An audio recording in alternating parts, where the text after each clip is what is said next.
Filipinas.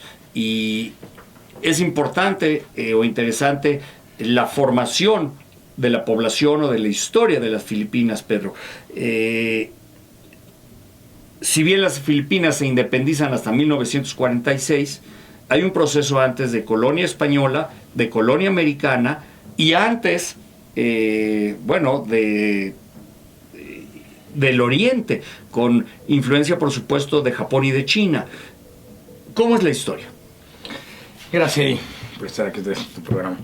Sí, la historia de Filipinas no empieza simplemente con la llegada de los españoles o la llegada de Magallanes en 1521. Tiene su historia detrás, ¿no? Hubo reinos importantes en Filipinas y una civilización importante en Filipinas, muy influenciada por China, como todas las civilizaciones del Oriente, ¿no? Siempre están influenciadas por los chinos, influenciadas por la India y en algunos casos por Japón. Eran islas muy influenciadas con eso.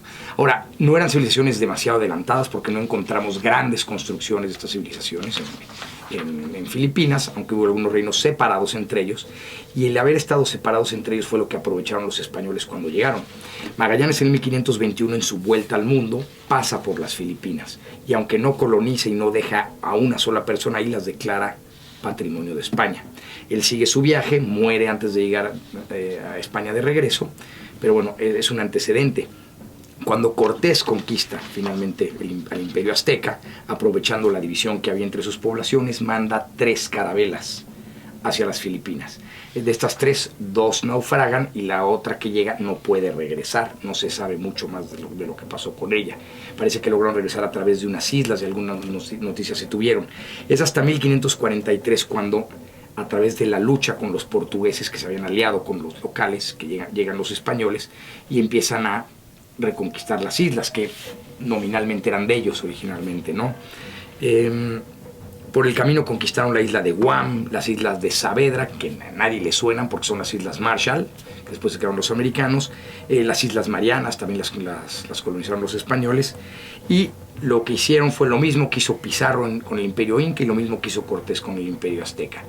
Vio que había disensión entre los locales y aprovechó esas diferencias dividiendo para vencer, y entonces se acomodó la colonia española, se hizo la colonia española.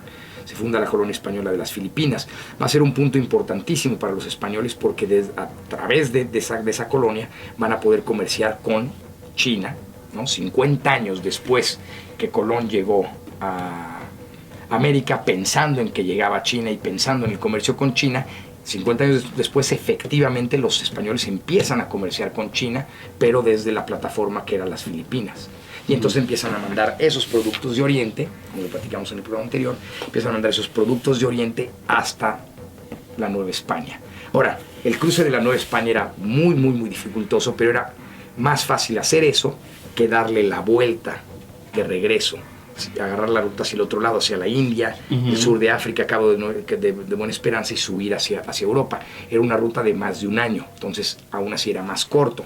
Nos podemos preguntar por qué usaban la ruta Acapulco, México, Veracruz y no usaban la del canal de Panamá, que no existía el canal de Panamá, pero el istmo de Panamá, que era mucho más corto. Se intentó hacer ese cruce, pero la malaria y la selva tan cerrada es imposible el cruce, y costosísimo. Y es cuando encuentran el camino por el istmo de Tehuantepec. Es cuando empiezan a utilizar el camino de Tehuantepec y la ruta de Acapulco hacia Veracruz.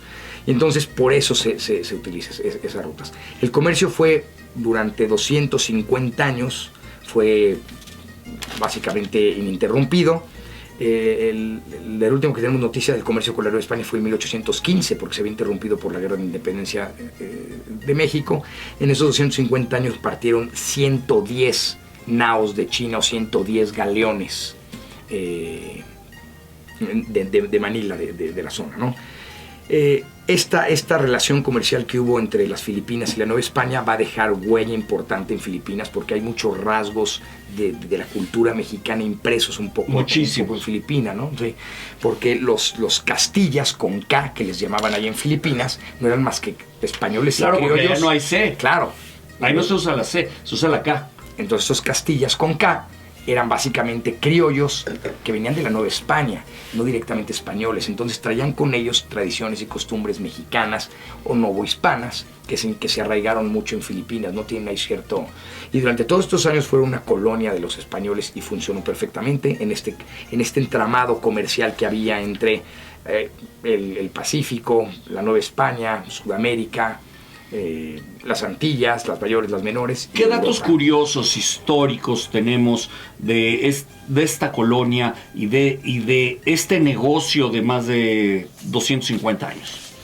Hay varios, uno de los que existen es que se empieza a limitar el comercio. Los comerciantes españoles le reclaman al rey Felipe II, me parece que fue, que era demasiado lo que se traía de Oriente. Entonces arruinaba un poco las rutas comerciales que venían de otros lados. Por lo tanto, se decidió que solamente salieran 1 o 2 galeones en vez de 3, 4, 5, 6 que salieron en un momento dado, sobre todo hasta 1595. Pero había un truco. Los primeros galeones, que pesaban 500, 1000 toneladas, empezaron a ser construidos de 2000 toneladas. Entonces traían casi las mismas. El doble, el triple, el cuádruple. Exactamente, de mercancías, ¿no? Casi 500 personas en un... Sí, eran enormes los galeones. Eran muy lentos, eran muy pesados, pero también eran muy resistentes. Eran de los barcos más resistentes de la época. Iban armados, por supuesto, con una gran cantidad de cañones para defenderse, y no salían los barcos solos, siempre iban escoltados por otros barcos, ¿no?, militares, para proteger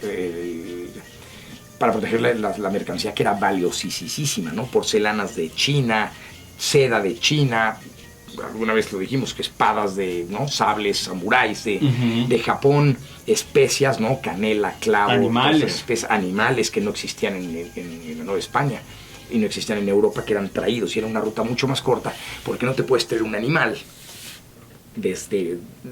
partiendo hacia África, que no, un año el viaje, un año en el barco, no. Te crecen los enanos, ¿no? Te crecen los cachorros. Entonces era más fácil hacerlo hacia este lado. ¿Cuánto tardaba más o menos un barco? De Acapulco hacia Filipinas tardaba aproximadamente 3 meses, pero el regreso era de 4 o hasta 5 meses, dependiendo de la estación. Entonces tardaba mucho más. De hecho, cuando descubre este señor que se llama Andrés Urdaneta, Acapulco, sí. Cuando descubre la ruta de regreso, el tornaviaje, no saben que va a durar más. Piensan, bueno, durará un poco más. Y hay muchísimos muertos. Literalmente morían de escorbuto y morían de inanición. Llegaban muy pocos sobrevivientes porque el viaje se hacía mucho más largo en el regreso. Luego ya le agarran la medida y empiezan a llegar como deben de llegar, y llegan hasta California, donde enseguida llegan a los prisioneros. El puerto de Monterrey, que está en California, hoy Estados Unidos, bueno, era una de las principales bases de avituallamiento, la primera que tocaba el galeón de Manila cuando regresaba. Entonces ahí se avituallaban y ya iban bajando a través, ¿no?, la costa de California, ¿no?, Navidad en Jalisco, San Blas, todo hasta llegar a Acapulco y a Zihuatanejo.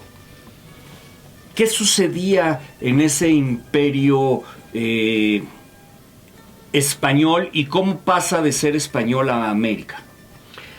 Después de las independencias de la Nueva España, después de las independencias de los países sudamericanos, ¿no?, Bolívar, San Martín, Sucre, toda esta gente que separa las principales, lo más importante del Imperio Español, lo separa y independiza, a España solamente le quedan muy pocas posesiones. En América le queda Cuba y en América le queda Puerto Rico. Y en Asia le quedan las Filipinas. Son sus que son 7,000 islas. Colonias. Ah, bueno, sí, no. Llegan hasta islas tienen todos los países árabes. Sí, hasta ahí llegaron los árabes. De hecho, sí, el Islam penetró allá a través de Indonesia. Es lo que queda del Imperio Español.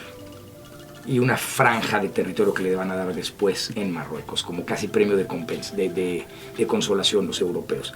Estas 3 islas importantes, estas 3 posesiones, porque son muchas islas importantes, van a permanecer así hasta la serie de revueltas a finales del siglo XIX que hay en Cuba.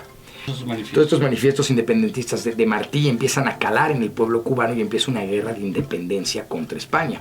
España, por supuesto, manda tropas, ¿no?, para reprimir estas revueltas, y cuando está a punto de sofocar las revueltas en Cuba, los estadounidenses, los americanos, bajo Theodore Roosevelt, se dan cuenta que no quieren ya los españoles ahí. Por lo tanto, arman la voladura de un barco del Maine, que se llamaba la voladura de un barco americano en Cuba, y con esa excusa entran en guerra contra España. La guerra contra España es muy rápida. Los barcos españoles eran de madera y velas, cuando los americanos ya tenían barcos acorazados, ya utilizaban pólvora blanca en vez de la pólvora negra, por lo tanto tenían muchísimos avances tecnológicos. Los españoles le echan muchas ganas a esta guerra, que es a finales del siglo XIX, en 1898 es esta guerra, los españoles son completamente derrotados, son expulsados de Cuba y Cuba pasa al área de influencia estadounidense.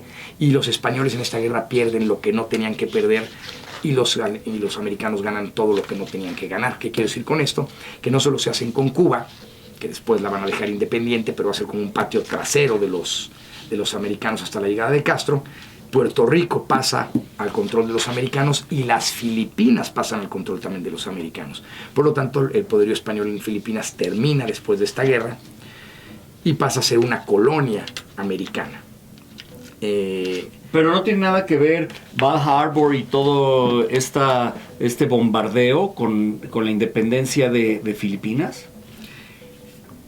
A principios del siglo, finales del siglo XIX, principios del siglo XX, Filipinas pasa a la posesión de los americanos y permanece como tal hasta el inicio de la Segunda Guerra Mundial. Los japoneses tienen dos opciones cuando entran en la Segunda Guerra Mundial. Saben que necesitan las materias primas necesarias para combatir una guerra larga y participar en la Segunda Guerra Mundial exitosamente, pero saben que hacerse de territorios que les proporcionen estas materias primas va a hacerlos entrar en guerra con los americanos. Por lo tanto, toman la decisión de atacar Pearl Harbor en vez de atacar a los rusos en Siberia, porque piensan que deshaciéndose de la flota de los americanos pueden tomar estas materias primas y entonces recibir el ataque de los americanos. Uno de estos lugares que atacan después de Pearl Harbor es precisamente las Filipinas, donde estaba MacArthur. ¿No? MacArthur sale, tiene que salir huyendo, muchísimos prisioneros americanos, es una derrota importante, sobre todo moral, más que material para los americanos, y pasa a poder de los japoneses. Vamos a tener que esperar unos 2 años, hasta 1944, en que MacArthur, que juró volver, regresa a las Filipinas, ¿no? Después de la batalla del Golfo de Leyte, regresan los americanos, liberan las Filipinas, pero les otorgan la independencia después de la Segunda Guerra Mundial. Hoy todavía se habla español en algunos, muy poco. Sí, muy poco. Muy poco. De los que tienen más de 45 años hablan español. Sí. De ahí para abajo no. Se habla todavía un poco de español, se habla inglés, pero sobre todo se habla tagalo. Tagalo, sí. ¿No? Que no lo entienden ni ellos. Ni ellos se han de entender. Entonces son las reminiscencias que quedan un poco del idioma, un poco las costumbres novohispanas, y esas son las Filipinas. Muy bien. Querido Pedro, ¿cómo te localizamos para que alguien te escriba? Me localizan en mi Twitter, es Pedro-Historia. Escríbanle a Pedro, ya saben cómo es, sufre si no. Muchas gracias, Pedro Fernández Reyes, emperadores de Europa y del mundo, diría yo. Vamos a noticias e informe vial y volvemos.